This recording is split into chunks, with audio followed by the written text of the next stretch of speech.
আসসালামু আলাইকুম ওয়া রাহমাতুল্লাহি ওয়া বারাকাতুহু। আলহামদুলিল্লাহ ওয়াহদাহু লা শারীকা লাহু ওয়াসসালাতু ওয়াসসালামু আলা মান লা নাবিয়্যা বা'দা। সুপ্রিয় দর্শক শ্রোতারা, আজকে খুবই গুরুত্বপূর্ণ একটি কথা নিয়ে আপনাদের সম্মুখে এসেছি। প্রথমে আল্লাহ রাসূল সাল্লাল্লাহু আলাইহি সাল্লামের হাদিসটি আপনাদের সম্মুখে আমি তিলাওয়াত করতে চাচ্ছি। যে হাদিসটি সহিহ বুখারীর মধ্যে এবং সহিহ মুসলিমের মধ্যে উল্লেখ করা হয়েছে। বর্ণনাকারী হয়েছেন হযরত আবু হুরায়রা রাদিয়াল্লাহু তাআলা আনহু। এই হাদিসের মধ্যে আল্লাহ রাসূল সাল্লাল্লাহু আলাইহি সাল্লাম বলেন, লাইসা সালাতুন আসকালা আলাল মুনাফিকিনা মিনাল ফজরি ওয়ালাউ ইশা ওয়ালাউ ইয়ালামুনা মা ফীহিমা লাআতাউহুমা ওয়ালা হাবওয়া। আল্লাহ রাসূল সাল্লাল্লাহু আলাইহি সাল্লাম বলেন, ফজর এবং ইশার নামাজ শুধুমাত্র মুনাফিক যারা হয়ে থাকে, মুনাফিকদের উপরে অনেক কঠিন হয়ে দাঁড়ায়, অনেক কষ্টদায়ক হয় দুই নামাজ মুনাফিকদের উপরে, মুমিনদের জন্য নয়।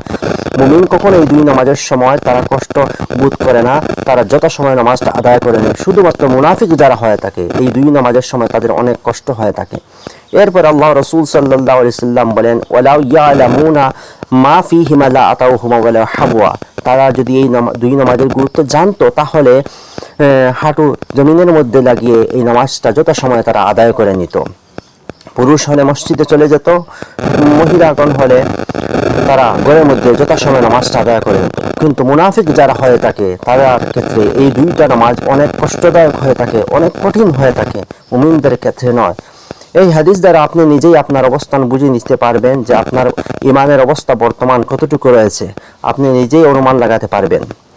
যাই হোক, আরেকটা বিষয় আলোচনা করতে যাচ্ছি, যে বিষয়টি হচ্ছে যে ফজরের নামাজের পরে কিবা তো মাগরিব কিবা তো এশার নামাজের মধ্যবর্তী সময়ে ঘুমানো কি।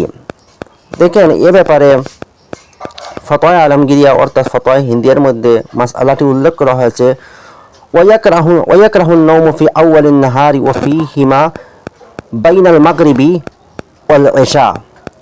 অর্থাৎ ফজরের নামাজের পরে দিনের শুরুতে ঘুমানো এবং মাগরিব কিংবা তো এশার মধ্যবর্তী সময়ে ঘুমানো, ফুকাহা ইকরামগণ সেটাকে মাকরুহ বলে আখ্যায়িত করেছেন। ফজরের নামাজের পরে আপনি যেমন আরেকটি জায়গায় উল্লেখ করা হয়েছে, ওয়ালা ইয়াতাকাল্লামু বা'দাল ফজরি ইলা সালাতি ইল্লা বিখাইর।